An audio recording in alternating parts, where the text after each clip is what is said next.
তো আজকে আমরা সবাই গিয়েছিলাম চাকলা ধামে। চাকলা ধাম মানে লোকনাথ বাবার যেটা জন্মভূমি হিসেবে পরিচিত। তো আমরা গিয়েছিলাম, আমি, আমার হাজব্যান্ড আর আমার শ্বশুর শাশুড়ি, আমরা এই তিনজন।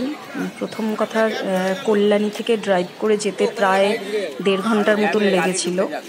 আর আজকে না মন্দির পুরো ফাঁকাই ছিল, খুব বেশি লোকজন ছিল না।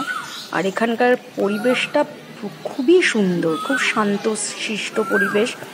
তো আমরা গাড়িটা পার করে গেলাম সামনে ফুলের দোকানে।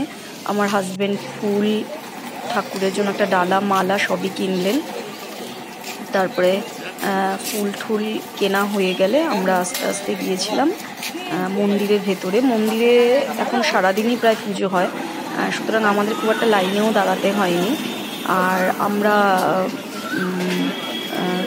বেশ ভালোভাবেই পুজো দিয়েছিলাম।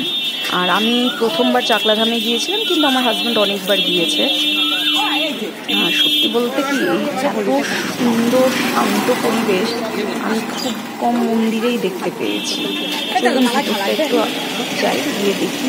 অবশ্য আমার একটু প্রবলেম হচ্ছে, কারণ আমার শাশুড়ি খুব একটা ভালো হাঁটতে পারে না, তো ওনাকে ধরে ধরেই আমাকে নিয়ে যেতে হচ্ছে। আরে তাড়াতাড়ি হাঁটো, আমার হাত ছাড়া সেরকমভাবে কারো হাত ধরতে চান না কোথাও গেলে।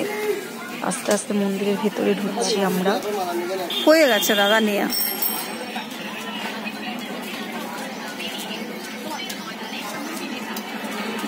সুন্দর জায়গাটা, খুব সুন্দর জায়গা। এই হচ্ছে মন্দিরের প্রবেশদ্বার।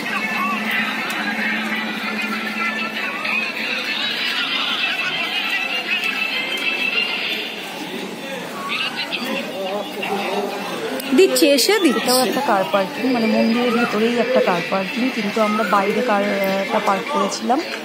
আর এখানে আপনার প্রসাদ খাওয়ারও ব্যবস্থা আছে। হাঁটতেই পারছে না।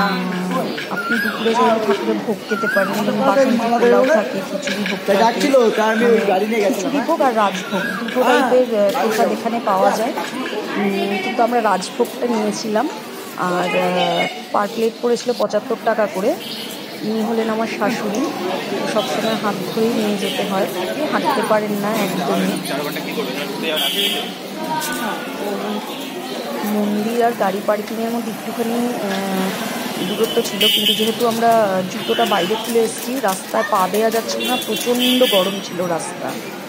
তো এই আমরা মন্দিরের ভেতরে ঢুকছি।